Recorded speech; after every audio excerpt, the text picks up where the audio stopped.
நீலகிரி மாவட்டத்தில் உள்ளது சேரம்பாடி கேரள எல்லைப் பகுதியான இது காடு மலை சூழ்ந்து ரம்மியமாக காட்சியளிக்கும்.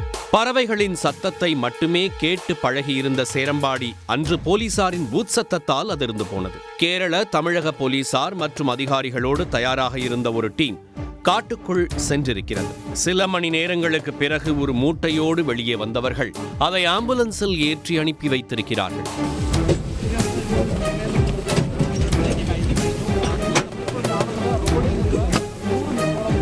பிளாஸ்டிக் கவரில் சுற்றப்பட்டிருந்த ஒரு ஆண் சடலம். ஆம், இந்த பரபரப்புக்கெல்லாம் காரணம் ஒரு கொடூர கொலை.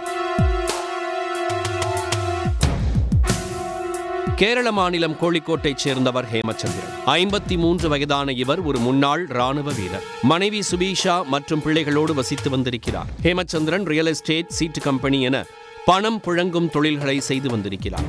இந்த சூழலில் கடந்த 2024ஆம் ஆண்டு தொடக்கத்தில் ஒரு வேலை விஷயமாக வெளியே சென்ற ஹேமச்சந்திரன் அதன் பிறகு வீடு திரும்பவில்லை. இது தொடர்பாக ஹேமச்சந்திரனின் மனைவி சுபீக்ஷா கோழிக்கோடு காவல் நிலையத்தில் புகார் கொடுத்திருக்கிறார்.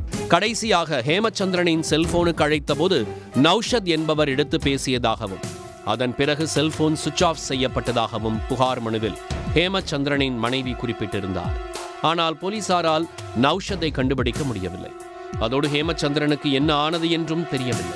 1.5 வருடங்கள் உருண்டோடிவிட்ட நிலையில் சமீபத்தில் கோழிக்கோடு போலீசார் ஒரு திருட்டு வழக்கில் சிக்கிய குற்றவாளிகளிடம் விசாரணை நடத்தியிருக்கிறார்கள். அதில்தான் ஹேமச்சந்திரன் காணாமல் போன வழக்கு தொடர்பான துப்பு கிடைத்திருக்கிறது.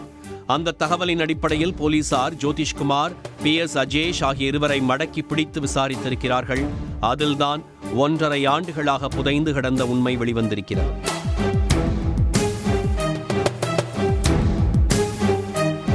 ஹேமச்சந்திரனுக்கு 20 லட்சத்துக்கு மேல் கடன் இருந்துள்ளது. பலரிடம் அவர் கடன் வாங்கியுள்ளார். அப்படி கடன் கொடுத்தவர்களில் ஒருவர்தான் நௌஷத் என்று சொல்லப்படுகிறது. வாங்கிய கடனை திருப்பிக் கொடுக்காததால் நௌஷத் ஹேமச்சந்திரனை நண்பர்களுடன் சேர்ந்து கடத்த முடிவு செய்திருக்கிறார்.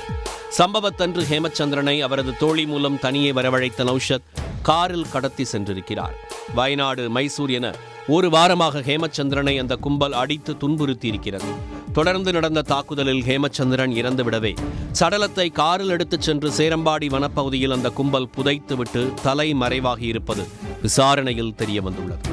இந்த சம்பவம் தொடர்பாக நௌஷத்தின் நண்பர்களான ஜோதிஷ்குமாரையும் PS அஜேஷையும் போலீசார் கைது செய்திருக்கிறார்கள். குற்றவாளிகள் கொடுத்த வாக்குமூலத்தின் அடிப்படையில் போலீசார் சடலத்தை தோண்டி உடற்கூராய்வுக்கு அனுப்பி வைத்தனர். இந்த வழக்கின் முக்கிய குற்றவாளியான நௌஷத் வளைகுடா நாட்டில் தலைமறைவாக உள்ளார். அதனால் அவரை கைது செய்யும் வேளையில் போலீசார் இறங்கியுள்ளனர். ஹேமச்சந்திரன் கொலை வழக்கில் இன்னும் பலருக்கு தொடர்பு இருக்கலாம் என போலீசார் சந்தேகிக்கின்றனர். முழுமையான விசாரணைக்கு பிறகே அனைத்து உண்மைகளும் வெளிவரும். உடனுக்குடன் செய்திகளை தெரிந்து கொள்ள சன் நியூஸ் பெல் ஐகானை கிளிக் பண்ணுங்க.